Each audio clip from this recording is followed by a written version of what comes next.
নমস্কার।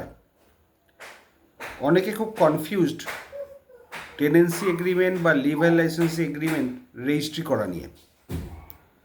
অনেকেই জিজ্ঞেস করছেন যে লিভার লাইসেন্সি এগ্রিমেন্ট বা টেনেন্সি এগ্রিমেন্ট কি রেজিস্টার্ড করতে হবে, কারণ এই মর্মে একটা নোটিফিকেশান কিছুদিন আগে ছিল সেন্ট্রাল গভর্নমেন্টের কোনো একটা অ্যাক্টে।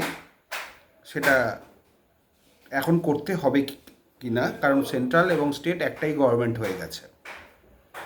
রেজিস্ট্রেশন অফ টেনেন্সি এগ্রিমেন্ট আর রেজিস্ট্রেশন অফ লিভার লাইসেন্সি এগ্রিমেন্ট বা রেজিস্ট্রেশন অফ লিজ এগ্রিমেন্ট।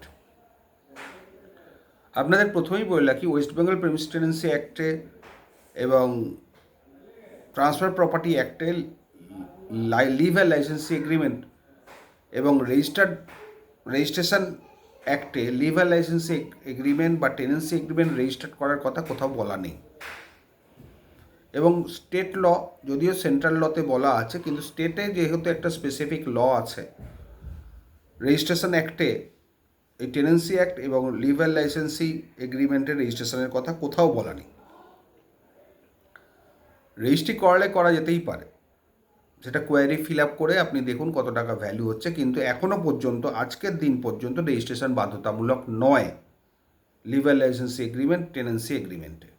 সুতরাং আননেসেসারি যেটা রেজিস্টার্ড বাধ্যতামূলক নয় সেটাতে করে লাভ নেই। যখন বাধ্যতামূলক হবে তখন অবশ্যই রেজিস্ট্রি করাতে হবে। কিন্তু এখনও সেন্ট্রাল গভর্নমেন্ট এমন কোনো আইন পাস করেনি ওয়েস্ট বেঙ্গলের জন্যে যে এটা রেজিস্ট্রি বাধ্যতামূলক, বা রাজ্য সরকার এখনও পর্যন্ত কোনো আইন পাস করেনি যে tenancy agreement liver licence agreement registry করা বাধ্যতামূলক। কোথাও কোনো আইন নেই। যতক্ষণ না আইন থাকছে ততক্ষণ আপনারা রেজিস্ট্রি না করাতেই পারেন, সেটাই বাঞ্ছনীয়। আর যদি করাতেই একান্ত মনস্থ হয় তাহলে রেজিস্টার্ড এগ্রিমেন্ট যেরকমভাবে কোয়ারি দেবেন, কোয়ারিতে যা ভ্যালু হবে সেই ভ্যালুয়েশন অনুসারে আপনি রেজিস্ট্রি করাতে পারেন, কোনো বার নেই। রেজিস্ট্রি করালে কোনো এক্সট্রা অ্যাডভান্টেজ পাবেন না, ডিসঅ্যাডভান্টেজও পাবেন না। তবে লিজ যেটা আছে, লিজ এগ্রিমেন্ট 1 বছরের ওপর হয়ে গেলে রেজিস্ট্রি করে নেওয়াটা বাধ্যতামূলক।